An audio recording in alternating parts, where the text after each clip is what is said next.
안녕하세요, 반갑습니다. 트리코판입니다. 이번 비디오에서는 제 태국 생활, 태국 여행 9개월 동안 가장 돈이 아까웠던 지출, 그리고 가장 값졌던 지출, 이거 두 개에 관해서 얘기를 해볼 거예요. 아니 꼴랑 9개월 갔다 온 거 가지고 뭐 그래 호들갑을 떠느냐 라는 반응이 나올 수도 있는데, 왜 이렇게 좀 호들갑을 떨어야 뭔가 여행 갔다 온 느낌이 나지 않겠어요? 오래 생활하시면서 다양한 분야의 소비를 하신 분들은 저랑 잡는 포인트가 다를 수도 있습니다. 왜냐면 저는 교육이나 의료비 이런 명목으로 돈을 지출하지 않았거든요. 9개월 동안 있었지만 거의 지출한 거는 주거비, 식비, 교통비, 이게 메이저니까 나는 이거는 좀 안 아까웠고 이거는 아까웠는데 하시는 분들은 의견을 댓글로 남겨주시면 감사하겠습니다.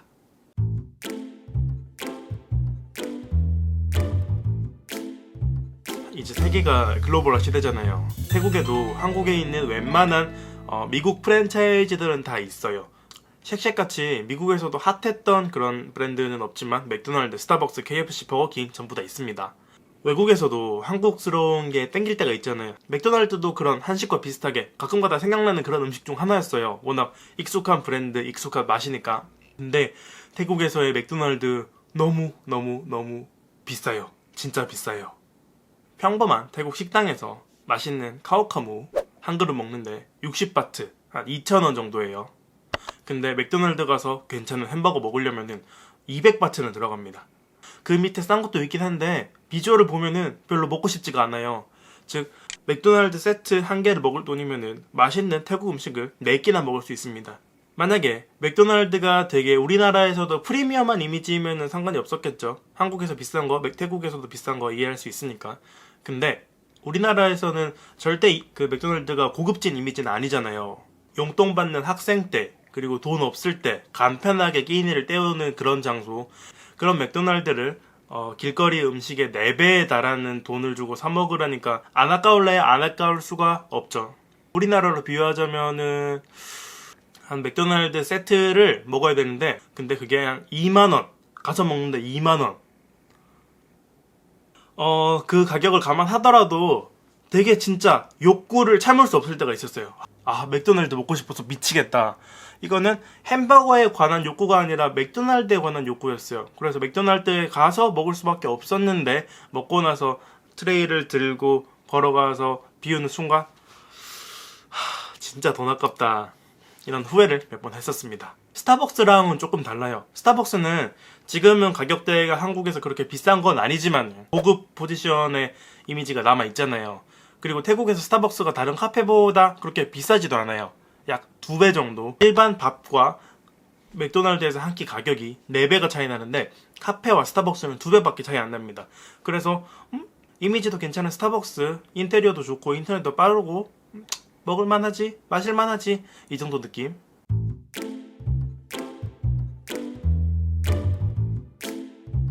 태국 마사지 정말 좋죠. 제가 보통 가는 가게들 1시간에 200바트에서 250바트 정도인데 7,000원에서 만원 사이. 짧은 여행 다닐 때는 지금 일주일 태국에 있는 거 지나고 나면은 다음에 언제 동남아시아에 돌아올지 모르잖아요. 세계 여행지가 얼마나 많은데. 그래서 짧은 기간 동안 마사지를 최대한 많이 받고 가면은 그걸로 땡이에요. 오랜만에 받아보는 거라서 일주일은 받아도 좋습니다. 근데 되게 오래 있다 보니까 마사지에 무감각해졌어요.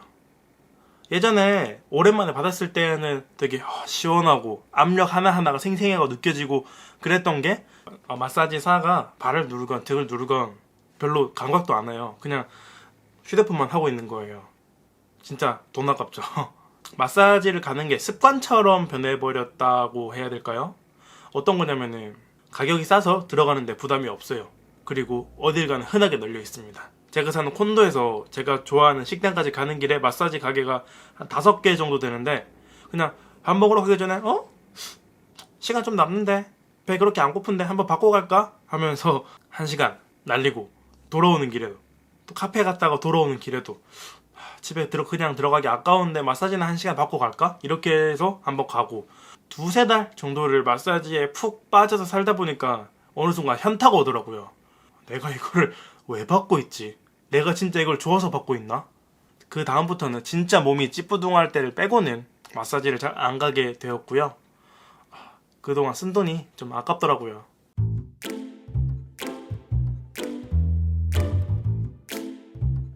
마지막은 고급 태국 레스토랑입니다.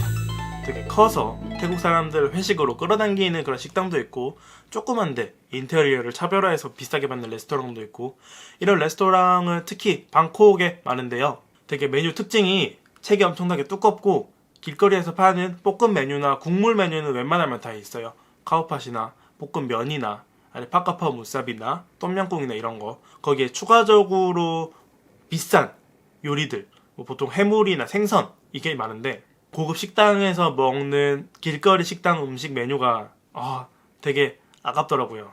세부적인 이유는 다시 두 개입니다. 첫 번째는 가격에서 차이예요. 길거리 식당에서 50바트, 1,800원이면 먹는 메뉴가 고급 레스토랑에 가면 가격이 4배로 뜁니다. 우리나라 보통 7,000원짜리 제육볶음이 호텔에 가서 먹으면 룸서비스로 3만원이 나오는 거랑 비슷한 느낌. 당연히 맛에 대한 기준도 달라질 수밖에 없겠죠. 3만원짜리 제육덮밥에 바라는 맛과 7,000원짜리 제육덮밥에 바라는 맛은 다르니까 7,000원짜리 제육덮밥은 웬만큼 맛있어도 가성비 좋아하고 넘어갈 수 있는데, 웬만하면은 3만원짜리 제육덮밥에서는 뭔가 특별한 걸 바라지 않겠어요? 그런 음식 메뉴, 그런 볶음 메뉴들의 본질적인 맛의 구성에서도 그런데, 우리나라에서 되게 비싸게 차별화되는 메뉴들 있잖아요. 예를 들어 가성비 좋은 냉삼, 그리고 진짜 비싼 숙성 생삼겹살. 이거는 똑같은 고기인데도 가격이 엄청나게 차이가 나죠. 왜냐? 고기의 질이 판이하게 다르고, 그 고기의 질을 숨길 수 있는 방법도 없으니까. 불에 구워서 먹는 간단한 조리 방법을 사용하잖아요. 꼼수가 없습니다. 일본의 스시도 비슷하고요. 원물의 품질이 완성된 음식의 질에 크게 영향을 끼치기 때문에 낮은 가격대와 높은 가격대의 스시는 엄청나게 차이가 납니다. 근데 제육덮밥은 그게 덜하죠. 일단 고기에 연육작용을 하는 설탕이나 청 이런 거를 넣어서 웬만한 질긴 고기도 일단 부드럽게 만들고, 거기에 추가적으로 맛이 되게 강렬한 마늘이나 고추장, 고춧가루 이런 양념들을 넣잖아요. 그래서 비싼 제육덮밥이든 싼 제육덮밥이든 크게 차이가 날 수 없는 음식이라고 생각합니다. 보통 태국 음식 식사 메뉴들이 저는 그렇다고 생각하는데요. 굴소스, 피시소스, 미원 이런 조미료가 잔뜩 들어가는 게 보통이다 보니까 감칠맛이 폭발합니다. 이런 메뉴에서 차이점을 줄 수 있는 부분은 해물이나 육류 같은 메인 토핑 쪽일 텐데, 그게 주인공이 아닌 메뉴인 거죠. 똠얌꿍도 조금 그런 게, 태국에서 되게 유명한 그 맵고 시큼한 새우 수프, 조리 방법으로 따지면은 고급 식당의 똠얌꿍이 훨씬 더 정석적인 조리 방법을 사용할 거예요. 재료들을 차례대로 놓고 끓여내는 방식. 반면 빨리빨리 음식을 내야 하는 길거리 식당에서는 미리 만들어둔 페이스트에다가 육수 조금 넣고 토핑 올리고 이렇게 확 끓여서 내는 가게들이 많고요. 근데도 저는 300바트짜리 정석으로 끓여낸 고급 식당 똠얌꿍보다는 그렇게 야매 스타일에 가까워 자극적인 길거리 똠얌꿍이 더 마음에 들었습니다. 맛은 차이가 안 나는데 가격은 뭐 2-3배, 4배다. 조금 있죠, 그런 게.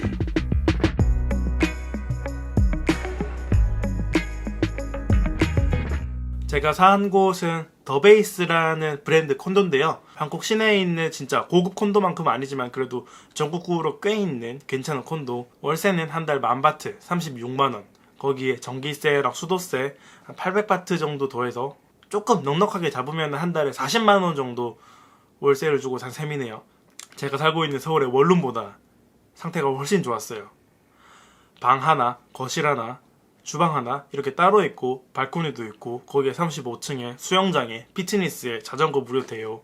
아마 그 6개월을 같은 급에 있는 호텔에서 묵었으면은 정말 지출이 미쳤을 거예요. 콩켄에 좀 오래된 풀만 호텔이 있어요. 거기에 6개월 장기 계약하는 게 한 달에 80만원 정도 내더라고요.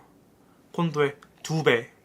만약에 그렇게 장기 계약을 끊지 않고 원래 하던 예형처럼 돌아다니면서 이 도시 저 도시 돌아다니면서 짧은 숙박으로 6개월을 채웠으면은 한 달에 숙박비 100만원이 뭐야, 150만원은 우습게 나왔을 거고요. 만약에 그렇게 돌아다니는 전제하에 40만원으로 한 달 숙박비를 채워야 된다고 했으면은 거의 안 좋은 모텔, 조금 오버해서 여인수급을 전전해야 됐을 겁니다. 콩켄에서 6개월 동안 산 월세 10,000바트짜리 콘도, 아깝지 않은 최고의 지출이었어요.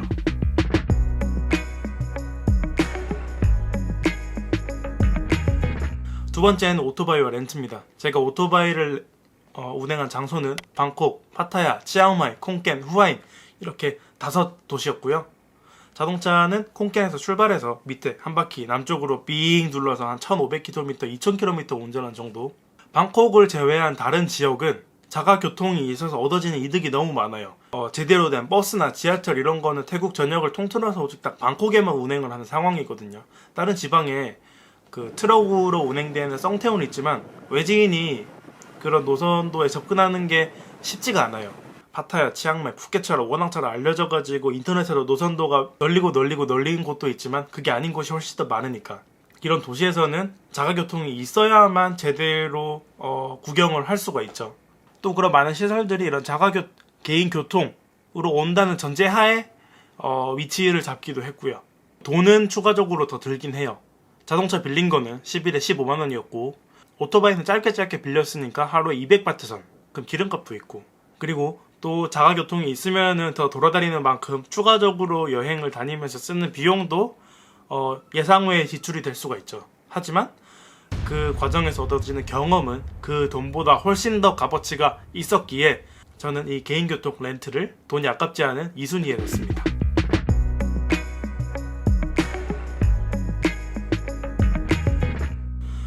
이번 체류에서 진짜 태국 휴양지에 꽂힌 남부는 못 갔지만 그래도 웬만한 동네는 다 갔다 왔거든요. 파타야, 후아인, 꺼창, 뭐 조금 산으로 따지면 뭐 치앙마이 이런 데도 포함되고 이런 데서 쓰는 비싼 리조트는 정말 돈이 아깝지 않았습니다. 우리가 그런 휴양지에 가는 거는 쉬러 가잖아요. 마음 편하게 놀러 가는 거잖아요. 도심 호텔보다 리조트에서 머무는 시간이 높을 수밖에 없어요. 도시 여행을 하러 갔으면은 호텔에만 있는 게 아니라 주변 나가서 식당에서 밥도 먹고 인근 관광지 구경도 하고 이럴 텐데 리조트는 그거랑 좀 다르게 안에서 머물러 있는 시간이 굉장히 길죠. 애매한 한 3성급 리조트가 있다고 가정을 합시다. 여기는 가격이 하루에 3만 원이에요. 가격이 싸서 일단은 갑니다. 사진으로는 되게 괜찮아요. 방도 방갈로 스타일로 있고 수영장도 있고 바닷가도 있고 조식도 나온다고 하고 근데 이런데 묵어보면은 3만 원이라서 되게 싸지만 그거 이상으로 아쉬운 점이 더 눈에 들어오죠.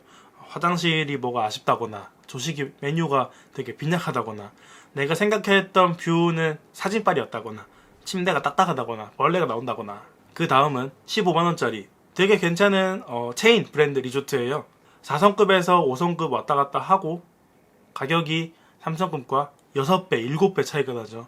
근데 이런 좋은 체인 리조트에서 오는 만족감은 가격 차이 6배를 넘어서 10배 그 이상이었다. 침대에 삐비적대는 시간이 기니까 고급 침구류에 푹 감기는 부드러움이 훨씬 더 와닿고 기분 좋게 아침을 시작하고 싶은데 또 주변에 식당은 없으니까 조식 메뉴의 차이도 크게 와닿고 3만원짜리 리조트에서 머물 때는 그냥 좀 돈 더 쓰고 좋은 데 갈걸 이 생각이 많이 들었지만은 15만원짜리 리조트에서는 역시 잘 왔다 태국이다 내가 이래서 휴양지에 왔지 이런 생각이 들더라고요. 그 중에서도 이번 일정에서 제 마음에 가장 들었던 곳은 인터컨티넨탈 후아인이었습니다. 비디오 링크는 이쪽에 있으니까 한번 보시고요. 정말 짱 좋았습니다.